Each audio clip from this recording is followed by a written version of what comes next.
Мы занимаемся его поддержкой, мы выступаем с его стороны, как со стороны потерпевшего.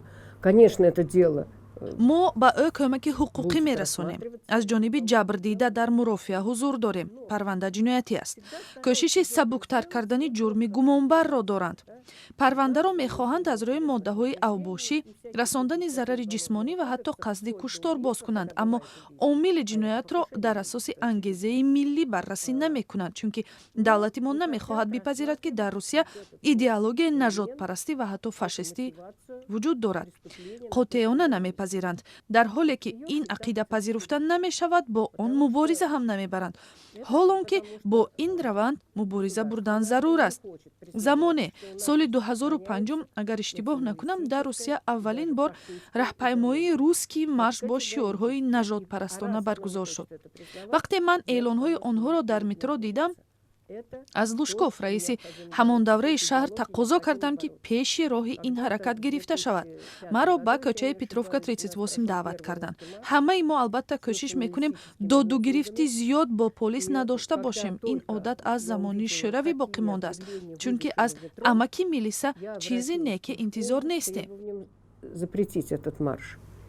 И по этому письму Лужкова меня вызывали на Петровку 38.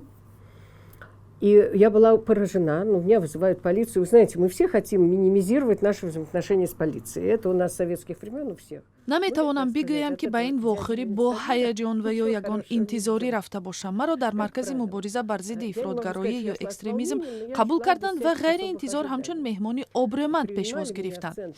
خوب ما صحبت کردیم و معلوم شد که تشکیل کننده روسکی مارش الکساندر پوتکین بوده است. حالا او در زندان است و چیزی بد دربارش نمیگویم، چون این به نظر می نماید که زید پرونده ساخته باز شده است. خب حوالش به خدا.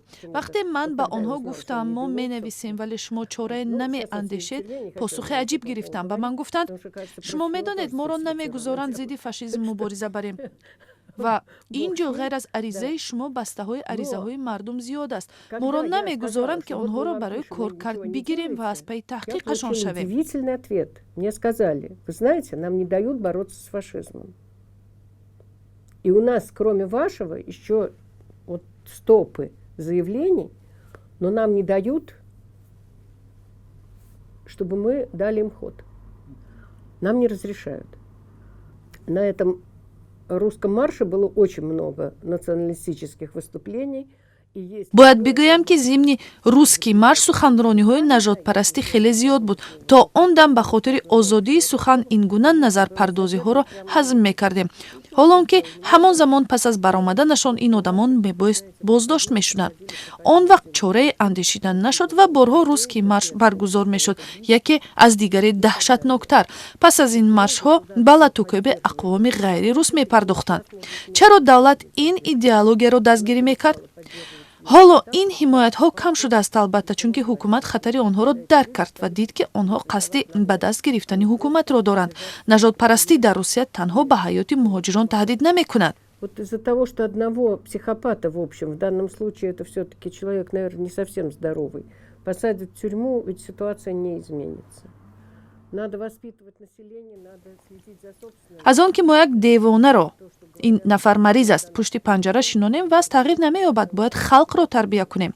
بعضا رئیس جمهوری روسیه و سروزیر اوان سخنرانی گپ‌های میزنند که نفران امثال این حمله‌گر به جان تاجیک از آنها برداشت‌های نادرست میکنند و آن را دستگیری به افکار نژادپرستانه خود میدانند. در تربیه خلق از آلمان باید عبرت گرفت، چون که ما چنین تجربه نداریم. عامل افزایش نژادپرستی روسی از یک طرف به مهاجرت پیوستگی دارد. این مشکلی بزرگ است و نمی شود در مبارزه با آن پیروز شد.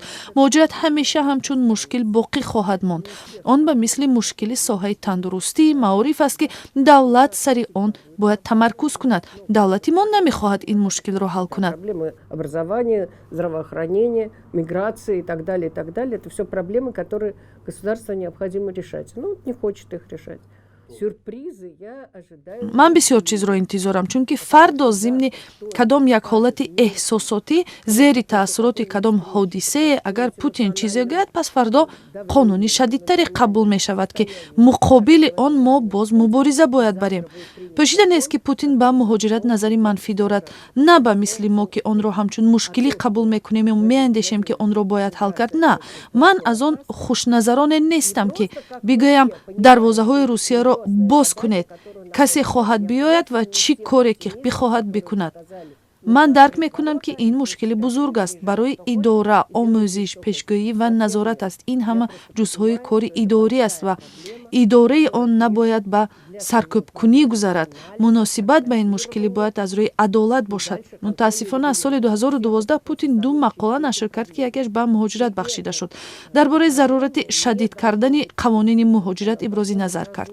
ин раванд то дараҷае расид ки аз соли 2012 то кунун қариб 40 санад дар қонунгузории соҳаи муҳоҷират қабул шуд ва аксари ин санадҳо мақсади саркӯбкунандаро доранд.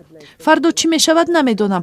Кӣ мегуфт ки хадамоти федералии муҳоҷират ба сохтори вазорати корҳои дохила мегузарад? До того, что было принято около 40 с 2012 года, около 40 поправок в миграционное законодательство. И большая из них, абсолютная большая часть, репрессивного характера. Что будет завтра, я не знаю. Кто мог предположить, что вот снова... дар асл ин ҳаштумин таҷдиди сохтории ФМС аст. ин бефаросатист вақте ки як сохтор ҳамеша тағйир меёбад. соли 2001 ФМСро зери вазорати корҳои дохила гузаронида буданд. ягон натиҷаи мусбат надод, чунки ин хадамот бояд бештар вазифаҳои инсониро иҷро кунад. вазорати умури дохилаи мо бошад фикрронии саркӯбкунандаро дорад. мо ин пайраҳаро гузаштаем ва ҳамон вақт гуфта будам ки рамаро зери назорати қассоб гузоштаанд. хуб, шӯхиро яктараф гузорем, мебинем ки чӣ мешавад.